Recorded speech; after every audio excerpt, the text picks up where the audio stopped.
گھر میں داخل ہوا تو دیکھا بیوی بیٹھی رو رہی ہے۔ کیا ہوا؟ میں نے پوچھا۔ آج اس نے بیوی کے کہنے پہ بڑھیا کو پھر مارا ہے، اور اتنا مارا وہ پھر ہچکیوں سے رونے لگی۔ تمہیں کیا، وہ اس کی ماں ہے، تمہاری نہیں، اور پھر بڑھیا زبان چلاتی ہوگی۔ میں نے اس کا غم غلط کرنے کے لیے کہا، آپ کو کچھ پتا بھی ہے؟ اس بیچاری کو فالج ہے۔ بیوی نے تلخی سے جواب دیا، پہلے تم نے کبھی بتایا نہیں کہ اس کو فالج ہے۔ اچھا چھوڑو، ہم کر بھی کیا سکتے ہیں؟ میں نے موضوع بدلنے کی کوشش کی۔ میرا دل کرتا ہے کہ بڑھیا کو اپنے گھر لے آؤں کچھ دنوں کے لیے۔ کیا کہا؟ پاگل ہو گئی ہو؟ پرائی مصیبت اپنے گلے ڈالو گی؟ مجھے اس کی سوچ پہ غصہ آ گیا۔ صرف ہفتے بھر کے لیے؟ نہیں نہیں، یہ ناممکن ہے۔ اور پھر وہ کیوں دینے لگا اپنی ماں ہم کو؟ میں نے کہا، اس کی بیوی کئی مرتبہ کہہ چکی ہے کہ بڑھیا مرتی بھی نہیں۔ بیوی نے کہا، بس اب آپ مان جائیں اور اس کو اپنے گھر لے آئیں۔ یہ کہتی ہوئی وہ میرے پہلو میں آ بیٹھی۔ اچھا جی، اب اس بڑھیا کو گھر لانے کی ذمہ داری بھی مجھ پر ڈال رہی ہو، اور یہ تو سوچو کہ تم اس کو سنبھال بھی لوگی۔ میں نے کہا، اپنے بچے تو ہے نہیں، میں گھر میں سوائے ٹی وی دیکھنے کے اور کیا کرتی ہوں؟ چلو وہ آ جائے گی تو میرا دل بھی لگا رہے گا۔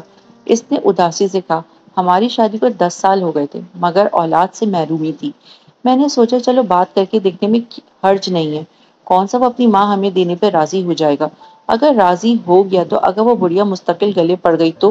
میں نے اپنے خدشے کا اظہار بیوی سے کیا۔ یہ تو اور اچھی بات ہے، اس نے خوش ہوتے ہوئے کہا۔ اگلے دن شام کو کافی سوچ بچار کے بعد میں اس کے گھر گیا۔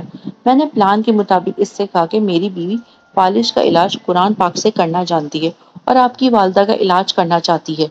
یہ سن کر اس نے کسی خوشی کا اظہار نہ کیا، تو میں نے بات جاری رکھی کہ اس میں مسئلہ یہ ہے کہ آپ کی والدہ کو ہفتے بھر ہمارے گھر پر رہنا ہوگا۔ آپ فکر نہ کریں، ہم ان کا اچھے سے خیال رکھیں گے۔ یہ سن کر اس کے چہرے پر شرمندگی اور خوشی کے ملے جلے اثرات پیدا ہوئے۔ اس نے تھوڑی سی بحث کے بعد اجازت دے دی۔ میں نے اٹھتے ہوئے کہا کہ علاج میں 15-20 دن بھی لگ سکتے ہیں۔ اس نے اور بھی خوشی محسوس کی، کہنے لگا، سلیم صاحب، میں چاہتا ہوں کہ میری ماں ٹھیک ہو جائے، بھلے مہینہ لگ جائے، اور یوں اماں مستقل ہماری ہو کر رہ گئی۔ وہ بڑھیا سفید روئی کا گالا سی تھی۔ مناسب خوراک اور دیکھ بھال نہ ہونے کی وجہ سے حالت اور زیادہ خراب تھی۔ میری بیوی تو تن من دھن سے اس کی سیوا میں جٹ گئی۔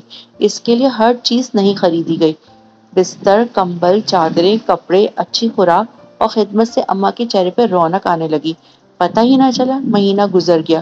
پہلے اس کی بہو ہر 2 دن بعد آتی رہی، پھر 4 دن کا وقفہ ہوا، پھر ہفتہ ہونے لگا۔ اماں کو واپس لے جانے کی بات نہ اس نے کی نہ ہم نے کی۔ دوسرے مہینے میں وہ ایک ہی دفعہ آئی، گھر کی مصروفیات کا رونا روتی رہی۔ تیسرے مہینے کے بعد اس نے آنا بند کر دیا۔ میں نے بیوی سے کہہ دیا کہ اب اماں تمہاری ذمہ داری بن گئی ہیں، اب تم سنبھالو۔ بیوی نے خوشی کا اظہار کیا۔ یہ غالباً 7واں مہینہ تھا کہ اس نے آدمی کو اس کی بیوی نے اپنے دوست کے ساتھ مل کر قتل کر دیا، اور بعد میں وہ خود بھی پکڑی گئی۔ ادھر جیسے جیسے اماں کی توانائی بحال ہو رہی تھی اور چہرے پہ رونق مسکان آنے لگی تھی، ویسے ویسے میرا کاروبار ترقی کرنے لگا۔ ایسا لگتا تھا جیسے مجھ پر دھن برسنے لگا ہو۔ سال بھر میں میری 3 دکانیں ہو چکی تھی۔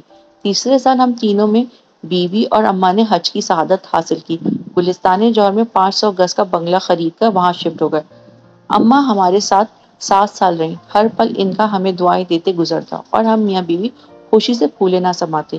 عجیب کرامت یہ ہوئی کہ اماں کی برکت اور دعاؤں سے اللہ رب العزت نے مجھے اولاد سے نوازا۔ آج وہ ہمارے درمیان نہیں، مگر ان کی کمی شدت سے محسوس ہوتی ہے۔ پچھلے دنوں میری بیوی بہت خوش تھی۔ وجہ پوچھی تو کہنے لگی، میں نے ایک خواب دیکھا ہے۔ کیسا خواب؟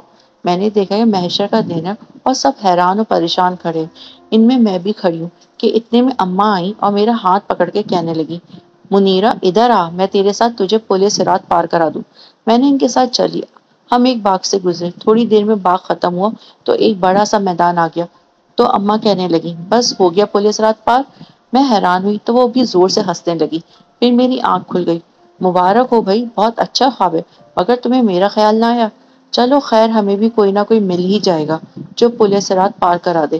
آمین، بیوی نے جیسے دل کی گہرائیوں سے کہا، اور پھر اس کو میں نے یہ نہیں بتایا کہ ایسا ہی خواب میں بھی دیکھ چکا ہوں۔ بس فرق یہ تھا کہ اماں نے میرا ہاتھ پکڑتے وقت کہا تھا، چلو تمہیں منیرہ کے پاس لے چلوں، وہ پل صراط کے پار تمہارا انتظار کر رہی ہے۔